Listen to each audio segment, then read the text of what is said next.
Bueno, chicos, continuando las características del pulso arterial fritas, vamos a empezar a desglobar qué era cada una de estas cosas. Empecemos con la primera, frecuencia. Frecuencia lo habíamos definido como el número de latidos por minuto, ¿bien? Y usted me va a decir como el número de latidos por minuto. Y sí, ustedes recuerden que la presión o sea, en realidad el pulso lo sentimos porque mi corazón se contrae y permite expulsar sangre y se va por todos esos tubos y nosotros lo podemos sentir, ¿está? Y para esto necesitamos saber cuál es lo normal y cuándo y cómo se llaman las alteraciones. Lo normal en un paciente es entre 60 y 100. Tenemos también valor de normalidad diferente en el niño y en el neonato. En el niño tenemos de 80 a 120, en el neonato de 100 a 150, ¿está? Cuando se define, ¿cómo se define bradifigmia? Bradifigmia se define como una disminución en la frecuencia, ¿está?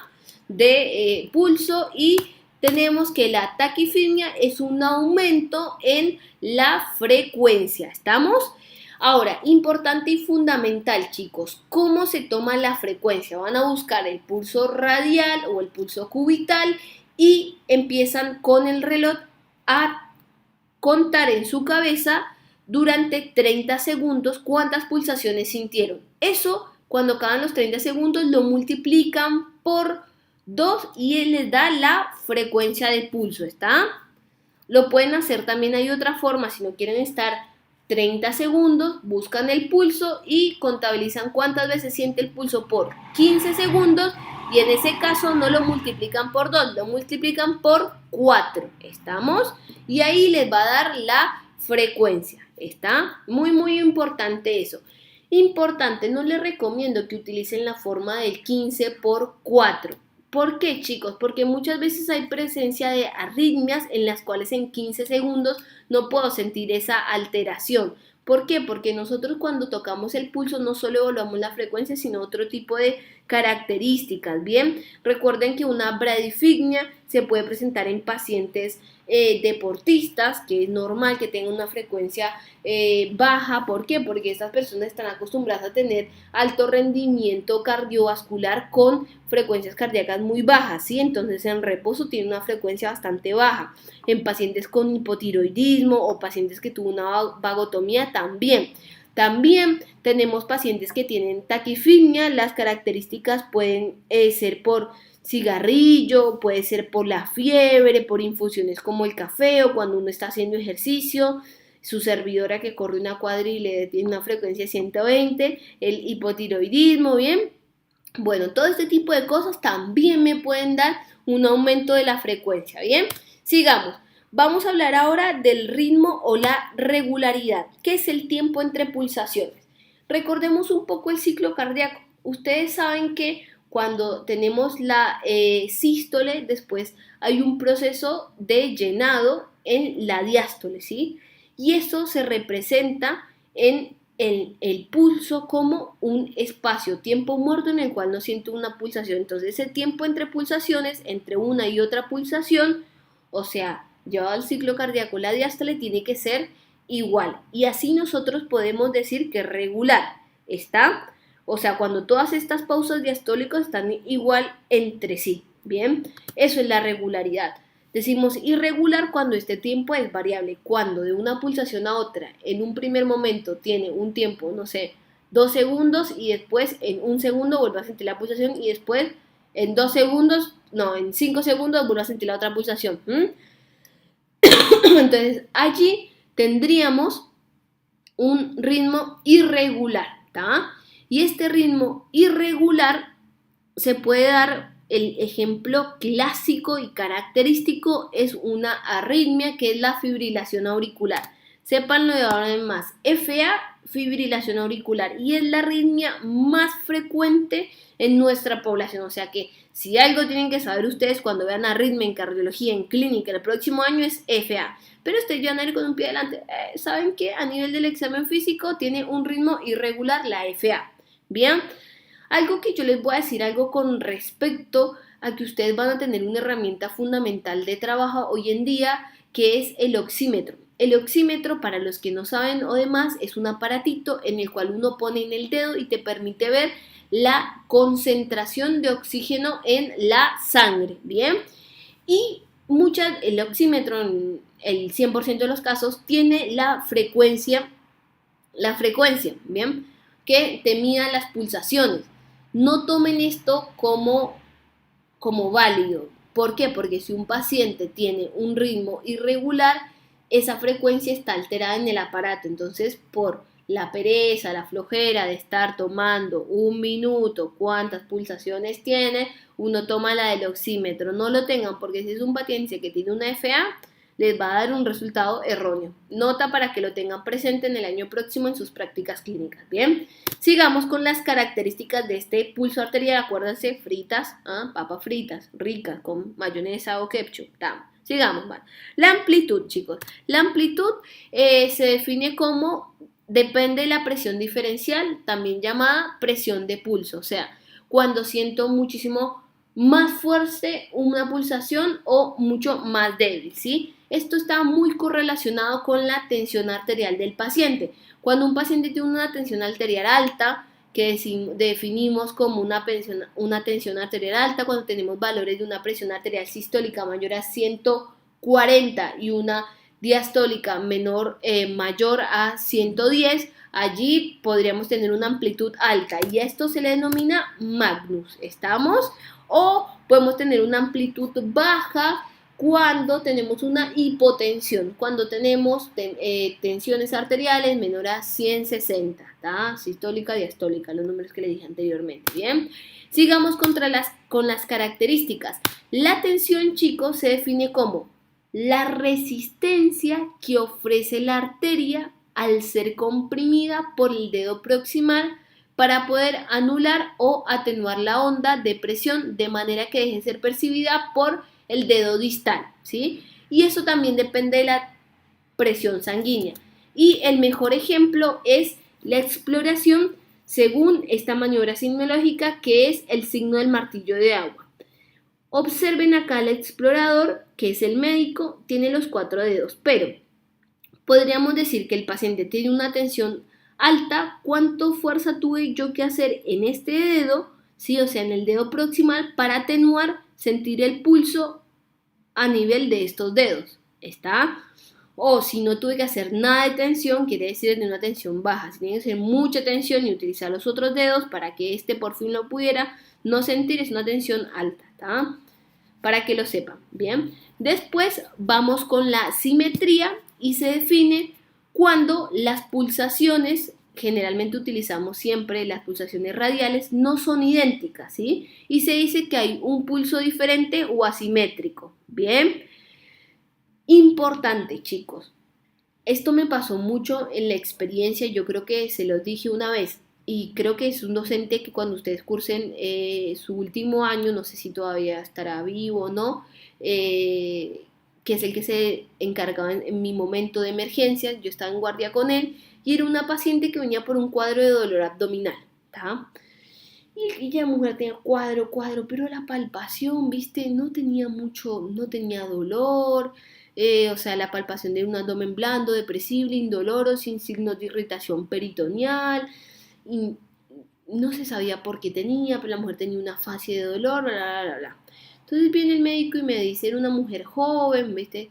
Bueno, me dicen, ¿y el examen cardiovascular? Bien, bien no, está taquicárdica, está con una tensión alta, tenía 150, 110, pero yo asumo que es por el dolor, porque cuando uno tiene dolor te aumenta la frecuencia cardíaca y la tensión arterial, y me dice, ve, y los pulsos, y los pulsos, la verdad, bueno, no se lo mire, bueno, vamos a tomar los pulsos, no sé qué.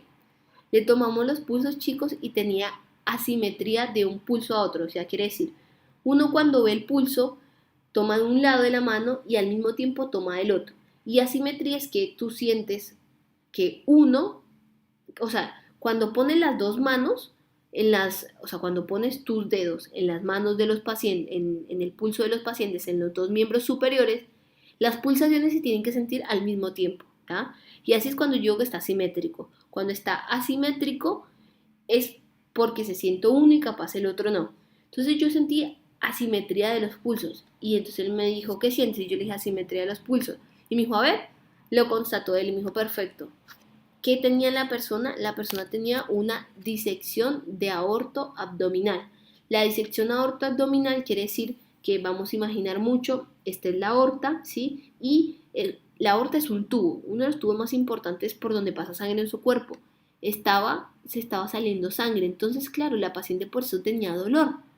Bien, porque se estaba sangrando gota a gota a gota, por eso estaba compensando el cuerpo, por eso tenía tensión arterial alta, frecuencia cardíaca alta, bien. Entonces, des en cuenta como algo tan básico, uno puede sacar tanta información. Obviamente esto se hace un diagnóstico, porque en este caso se va automáticamente a tomografía y se constata, y eso se va a cirugía para cerrarle, ¿sí? Se pone una prótesis.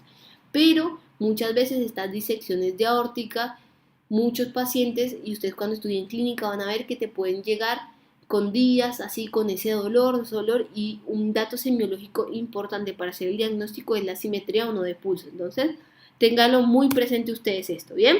Entonces, aclarando todo esto, dándole todas las características, ya vimos las características del pulso, ¿bien? Pero ahora usted me va a decir, bueno, ahora ya yo sé las características del pulso, ¿y qué hago ahora? Bueno, ahora tengo que saber dónde voy a ver los pulsos, ¿bien? Y para eso tenemos cierto tipo de reparos anatómicos. Vamos a comenzar cefalocaudal. Vamos a comenzar con el pulso carotidio, en donde vamos a poner nuestras manos para sentir el pulso carotidio. Se pone en la parte anterior del músculo esternocleidomastoideo a la altura de la tráquea. Ustedes saben, nuestro músculo esternocleidomastoideo está acá y acá de la tráquea. Aquí van a sentir el pulso carotidio. Disculpen mi dislexia cuando hablo así un poco, ¿sí? Importante, chicos, aquí es donde ustedes en el pulso carotidio pueden hacer maniobras vagales cuando hacen compresión de la aorta, y eso me disminuye una disminución de la frecuencia cardíaca y una disminución de la tensión arterial. Cuando tenemos pacientes con arritmias, por ejemplo, una taquicardia ventricular, ¿sí? O una taquicardia paroxística, podemos hacer primero el masaje carotidio para disminuir la frecuencia cardíaca. Ojo, porque si hacen mucho masaje, capaz le bajen mucho la frecuencia y le hacen un síncope, ¿está? Que vendría a ser desmayo, ¿bien? Entonces ahí es el pulso carotidio. Después seguimos con acá, el pulso axilar. Hay diferentes formas de hacerlo, pero una de las formas más fáciles de hacerlo es con el brazo en rotación externa, ¿sí? Y debajo de la inserción del pectoral, ahí en la línea media axilar está subyacente al húmero, tenemos el pulso axilar, ¿bien? Aquí, en este lado. Después vamos a tener el pulso humeral, perdón chicos, humeral o bronquial, y es donde en realidad donde se busca, ¿sí? Vamos a hacer primero con el antebrazo ligeramente flexionado, o sea, en esta posición, y aquí en el hueco anterior del codo, en la cabeza interna del bíceps, es donde se palpa el pulso, ¿bien? ¿Estamos?